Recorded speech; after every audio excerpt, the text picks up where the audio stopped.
Hey there, and welcome back to Dyslexia Decoded with Teacher Maggie. Today, I want to dive into a topic that I feel like is not covered enough when it comes to all of the research and the resources that are out there for dyslexic parents. Today is about typing skills can be to a dyslexic student, not just knowing how to type, but all of the things that will benefit their brain when it comes to literacy and organization. I went on a deep dive into this topic and I'm really excited to share it with you. This is the coolest part of having a podcast, is like finding things that I'm super excited to share with the whole world. Maybe I don't reach the whole world, but those of you who are listening, I appreciate you so much. I'm really excited to share today's episode. I have to admit myself, I am not a very good keyboardist. I've always been the peck with two fingers kind of person, and it's worked out well enough. But recently, I've been wanting to learn how to code. There's so many educational games out there that are really cool, and I use them in my tutoring, but there's always things I want to change. I'm like, I could do this better. And then I think, no, I can't do it better because I don't know how to code. Cliff Wiseman, who is saying anyone that owns their own business should know how to code, because if you're going to hire people to code, then you need to be able to check their work and stuff. He inspires me anyway, so anything Cliff Wiseman says to do, I would probably do. I want to learn to code, and something that will make coding a lot easier is having efficient keyboarding skills. So that's what led me in this direction, and then it just has spiraled ever since. So I'm really excited to share everything I've learned. I started practicing on typing.com, and it was really interesting to me. As I was typing, it felt so similar to the same parts of my brain, the same way my brain works when I'm writing and when I'm spelling.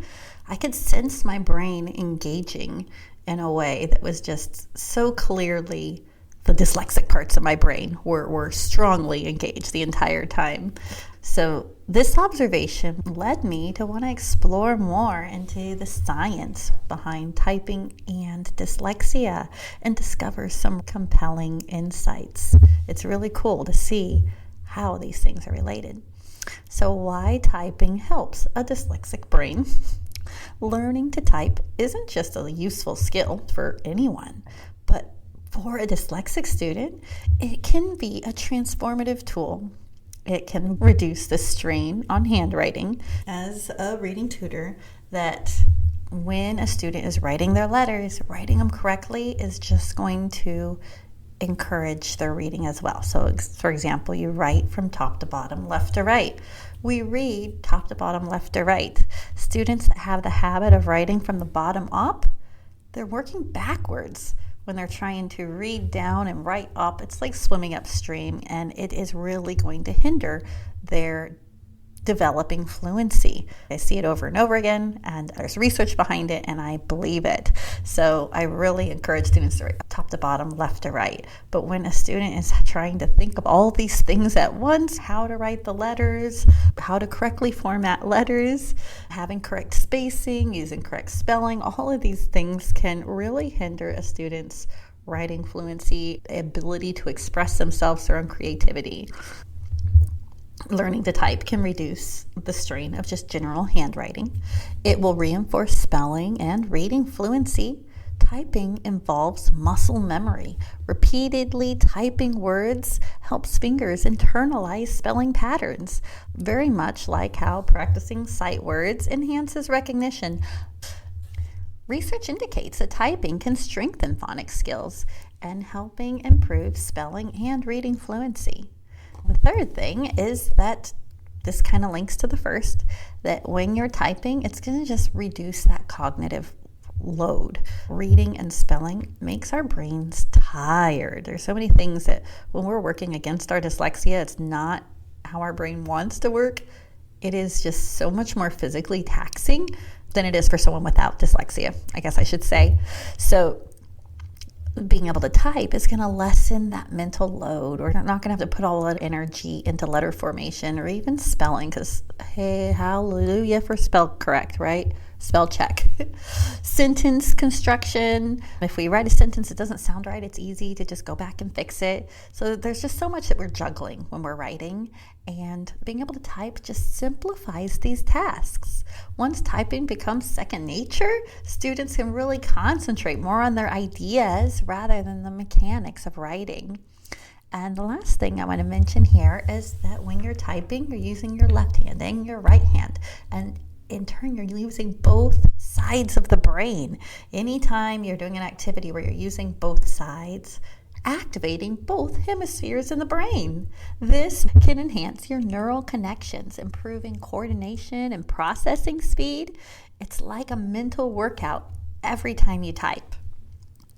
As I was thinking about typing, I couldn't help but make these connections. A journey of learning to type will closely parallel the process of learning to read, especially when you're learning to read through structured phonics approaches.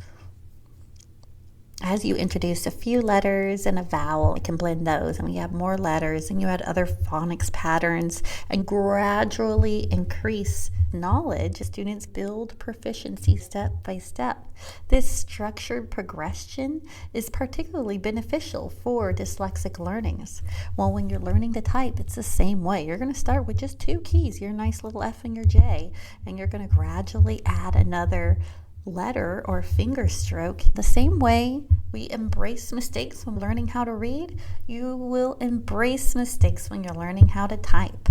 It is a whole mindset that we need to develop in our students, that it's okay to make mistakes, do something wrong, learn from it, and try again. The most important thing is that we're moving forward and continuously practicing. When you're typing, even me, as I'm doing my typing programs, I get plenty of red letters. My goal isn't to have it perfect. My goal is to get a little better than I was the last time I practiced. And gradual development of fluency. When we say fluency, we mean smoothness and speed. Words per minute are tracked in both typing and reading, but our focus doesn't have to be on being the fastest reader or the fastest typer right away. Typing fluency, just like reading fluency, develops over time with practice. Typing speed will increase naturally as accuracy and confidence grows. So emphasizing accuracy before speed will ensure a very solid foundation in both reading and typing. So look at some of the science behind typing and the brain. Several studies highlight the cognitive benefits of typing for dyslexic individuals. Typing reinforces phonics and spelling. Touch typing programs, especially those incorporating phonics, can enhance spelling. By associating finger movements with specific letters and sounds, typing reinforces the neural pathways involved in reading and spelling.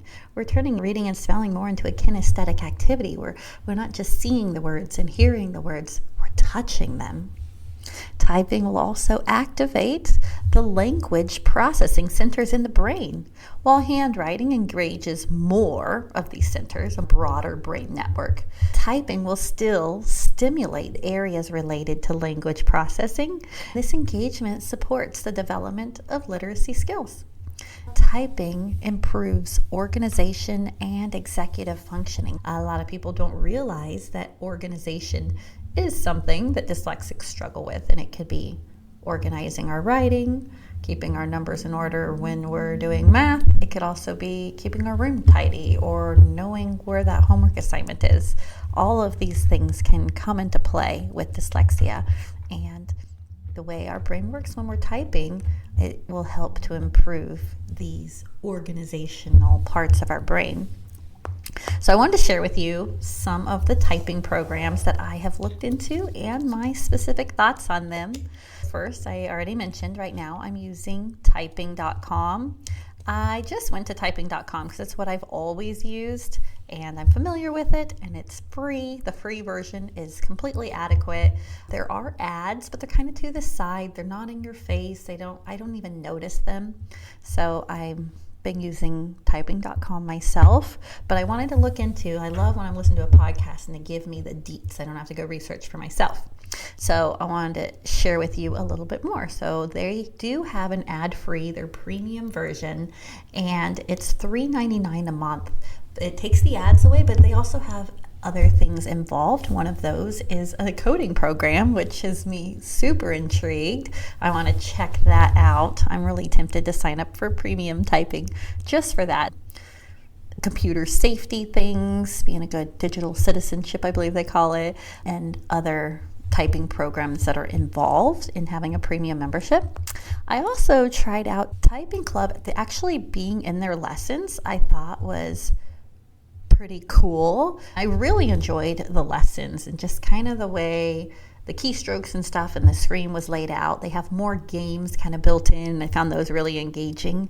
But if you are going onto their free version, their ads are everywhere. I felt they were really obnoxious. Sometimes there was ads coming from the top and from the bottom, and they were covering up where I was trying to click, and I was really frustrated with it. So unless you are wanting to invest and use their ad-free experience, I kind of wouldn't recommend it. But to get an ad-free, so I mentioned the typing.com was $3.99 a month, and it's per month to month. You don't need to commit to the year and pay the whole year up front. Typing Club, if you want to go month to month, it's $8.50 a month. And if you want to pay for the whole year, then it's only $35 for the year. I think that they said it was like $2.92 a month. So that's pretty reasonable. I do prefer to do things month to month because if I decide to stop doing it, I don't want to pay for a whole year. And then, that next year auto renews and you forgot. So those are just my honest thoughts on typing.com and Typing Club. Another one you might want to look into. I was trying to research it, but they made me put in my email, and they said they were going to send me a demo, and they haven't yet. So I'm really interested to learn more about Touch, Type, Read, and Spell. This is a typing program made for dyslexic students. Some of the feedback on it is that it can be kind of boring and dry, which may affect motivations. So that kind of makes me lean away, but it is touch typing and phonics like Orton Gillingham aligned. I want to research this more. I do plan to have a future episode where I go over lots of different technologies that are available to support dyslexia. I know I always mention in my episodes what I want to do in the future, and sometimes I get to the things, sometimes I don't. If I don't, send me a message, hit me up and let me know, like, hey, I'm really waiting for this, and I will totally get on top of it. So let's talk about the right approach to teaching typing. There is a right way and a wrong way. It makes me think back to my very own high school keyboarding class. My mom, who's not dyslexic, was a really fast keyboarder. She was really proud of this skill her whole life. It got her jobs and all of that, because it was a very important skill for a long, long time. I took keyboarding in high school, and in the beginning it was fun. I was keeping up. We were learning our keystrokes. But once we've learned all the keys, the whole focus became on increasing words per minute. And there was these graphs, and we were compared to everyone in the class. Even though I was trying, I was always down at the bottom with the kids who weren't trying. So eventually, I just stopped trying. My keyboarding skills never progressed very far because anything like this takes practice, and practice was discouraging when I kept seeing myself at the bottom of the list. I feel like this is another warning for teaching reading. The students come to school excited, wanting to learn, learning their letters and sounds, and they're right there with the rest of their class until they're not, until the students start to move ahead beyond them. I should probably record this because I talk with my hands a lot. Until the other students move ahead and they feel left behind, and they're trying, but they're just not even close.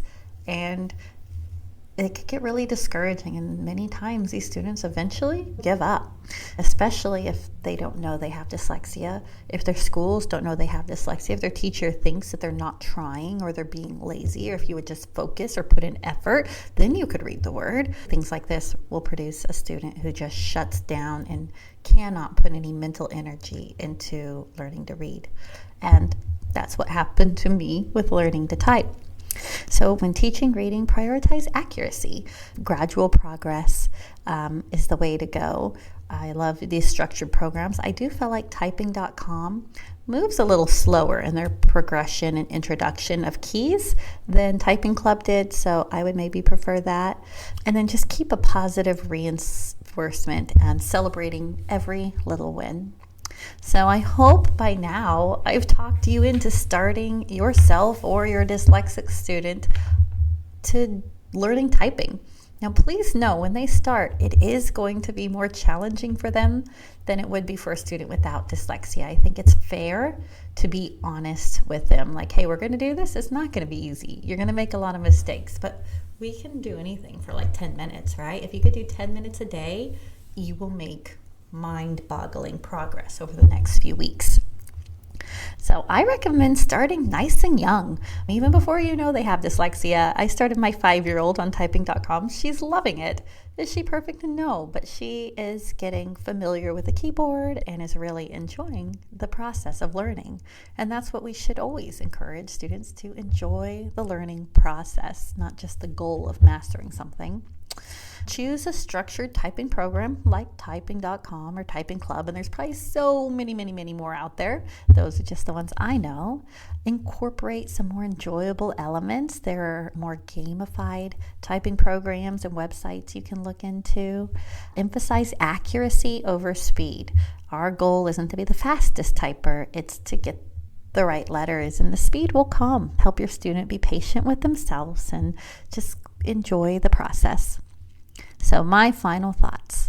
I firmly believe that learning to type is one of the most empowering tools we can offer dyslexic students. It not only enhances writing capabilities, but also boosts confidence and self-expression. By reducing the barriers associated with handwriting and spelling, typing enables students to articulate their thoughts more freely. Given the research and my personal observations, it's evident that typing reinforces many of the same skills involved in reading and writing. Therefore, I personally advocate for incorporating typing instruction into the learning process for all dyslexic students.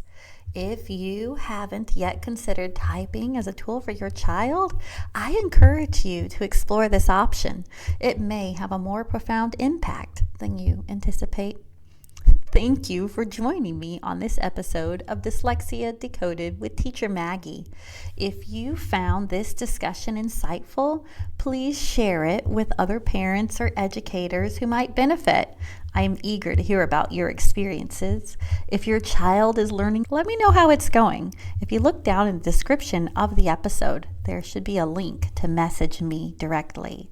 Now, some of you know I have been on this podcast since January. I meant to start in September.